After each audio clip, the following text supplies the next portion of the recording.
ভারতবর্ষের এই গ্রামে একটা সময় কেউ খেতে পেত না, আর আজ এই গ্রামের সব মানুষ কোটিপতি। হ্যাঁ, যার দরুন আজ গোটা দেশ এই গ্রামকে চেনে কোটিপতিদের গ্রাম নামে। আচ্ছা, গ্রাম কথাটা শুনলে আপনাদের চোখের সামনে ঠিক কি রকম ছবি ভেসে ওঠে?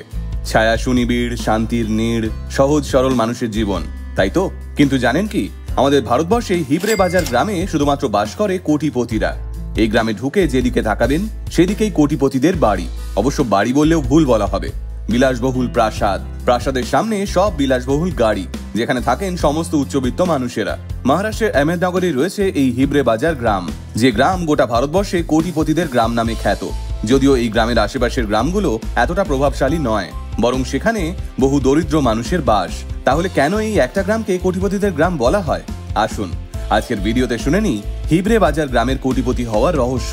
একটা সময় ছিল যখন শহরের কিছু মানুষেরা ভাবতো গ্রাম মানেই ব্যাকডেটেড। গ্রামে বসবাস করা মানুষেরা বড় লোক হতে পারে না কখনো। পৃথিবীর সমস্ত ধনী পরিবারের বাস যেন শহরের ঝাঁ চকচকে বিল্ডিং এ।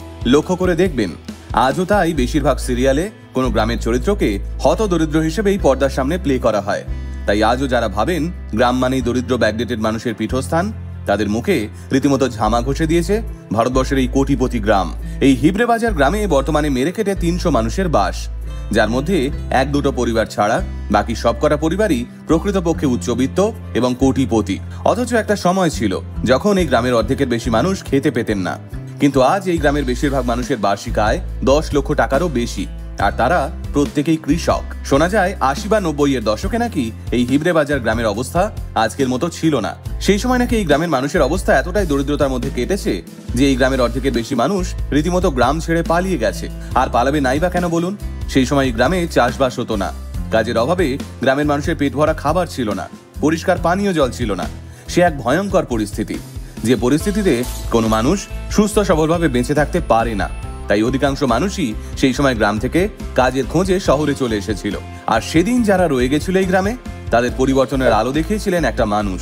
1989 সালে পোপাটরাও বাগুজি পাওয়ার নামের এই ব্যক্তি এই গ্রামের পঞ্চায়েত ইলেকশন জিতে এই গ্রামকে রীতিমতো মডেল গ্রামে পরিণত করেছিলেন।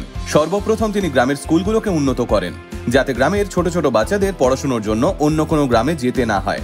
এছাড়াও শিক্ষার হার বাড়ানোর জন্য তিনি জোর দেন। দ্বিতীয়ত, তিনি গ্রামে জলের সমস্যা মেটান। তৃতীয়ত, তিনি গ্রামের সকল কৃষকদের শিক্ষা প্রদান করেন যে কোন শস্য রোপণ করলে ভালো ফসল ফলবে জমিতে এবং বেশি জলও নষ্ট হবে না। এরপর তিনি গ্রামে গাছ কাটা সম্পূর্ণরূপে বন্ধ করে দেন এবং তার বদলে গ্রামবাসীদের সঙ্গে মিলে 10 লক্ষ গাছ লাগান গ্রামের মাটিতে। ধীরে ধীরে পরিবর্তনের আলো আসতে শুরু করে হিবড়ে বাজার গ্রামে। তৈরি হয় মডেল গ্রাম। মডেল গ্রাম হওয়ার সঙ্গে সঙ্গেই সরকারি অনুদানও আসতে শুরু করে এই গ্রামে, যা দেখে অনেক সমাজসেবী এই গ্রামের পাশে এসে দাঁড়াতে শুরু করেন। আর তারপর গ্রামবাসীরাও নিজেদের অবস্থান ফেরাতে পরিশ্রম করতে শুরু করেন, যার দরুন আজ গোটা গ্রামের অবস্থার এতটাই আমূল পরিবর্তন ঘটেছে যে মানুষ এই গ্রামের নাম অবধি মনে রাখে না, তার বদলে মনে রাখে কোটিপতিদের গ্রাম। আসলে সবকিছুরই বোধহয় একটা তিক্ত অতীত থাকে, যে অতীতে এরকমই লড়াই থাকে, হারানো থাকে, লোকসান থাকে, আর তারপর একদিন সবটা বদলে যায়। আর সেই বদল মানুষই ঘটায়। তাই পরিশ্রমের বোধহয় সত্যিই কোনো বিকল্প নেই। খাটতে থাকুন, অন্যের সাফল্য দেখে মন খারাপ না করে নিজের সাফল্য মানুষকে দেখানোর জন্য খাটতে থাকুন। মনে রাখবেন, পরিস্থিতি আজ না বদলালেও একদিন কিন্তু ঠিকই বদলাবে।